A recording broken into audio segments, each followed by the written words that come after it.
திருவள்ளூர் அருகே ரயிலில் தீ விபத்து ஏற்பட்டிருக்கக்கூடிய வேளையில் 8 ரயில்கள் ரத்து செய்யப்பட்டிருக்கின்றன. கர்நாடகாவுக்கு செல்லக்கூடிய எக்ஸ்பிரஸ் ரயில்களும் அதில் இடம்பெற்றிருக்கின்றன. எந்தெந்த ரயில்கள் ரத்து செய்யப்பட்டிருக்கின்றன என்பது தொடர்பான விவரங்களை செய்தியாளர் வெங்கட்ரமணன் வழங்க கேட்கலாம். வெங்கட்ரமணன், வணக்கம். இந்த ரயில்கள் எந்தெந்த ரயில்கள் ரத்து செய்யப்பட்டிருக்கு அப்படிங்கிறது பற்றின விவரங்கள் வெளியாகி இருக்கு. இது பற்றிய முழு விவரங்கள் என்ன?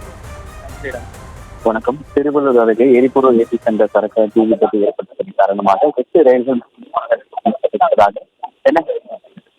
சென்னை சென்ட்ரலில் இருந்து மைசூர் செல்லக்கூடிய மைசூர் வந்தே பாரத் ரயில், சென்னை சென்ட்ரலில் இருந்து மைசூர் வழியாக கர்நாடகா மாநிலம் அசோகபுரம் செல்லக்கூடிய மைசூர் சதாப்தி எக்ஸ்பிரஸ், கோவை அதிவிரைவு ரயில், கோயம்புத்தூர் சதாப்தி எக்ஸ்பிரஸ், சென்ட்ரலில் இருந்து திருப்பதி செல்லக்கூடிய சப்தகிரி விரைவு ரயில், பெங்களூரு செல்லக்கூடிய டபுள் டக்கர் விரைவு ரயில், பெங்களூரு செல்லக்கூடிய பிருந்தாவன் விரைவு ரயில், அதே போல சென்ட்ரலில் இருந்து மகாராஷ்டிரா மாநிலம் நாகர்கோவில் செல்லக்கூடிய வாராந்திர விரைவு ரயில் உள்ளிட்ட 8 ரயில்கள் முழுமையாக ரத்து செய்யப்பட்டிருப்பதாக தெரிவிக்கப்பட்டிருக்கிறது. தொடர்ச்சியாக தீயை அணைக்கும் பணிகளில் தீயணைப்பு வீரர்கள் ஈடுபட்டிருக்கக்கூடிய நிலையில போதும் எந்த விதமான பாதிப்பும் ஏற்பட்டு விடக்கூடாது என்பதற்காக முன்னெச்சரிக்கை நடவடிக்கையாக 8 ரயில்கள் முழுமையாக ரத்து செய்யப்படுவதாக தென்னக ரயில்வே தெரிவித்திருக்கிறது.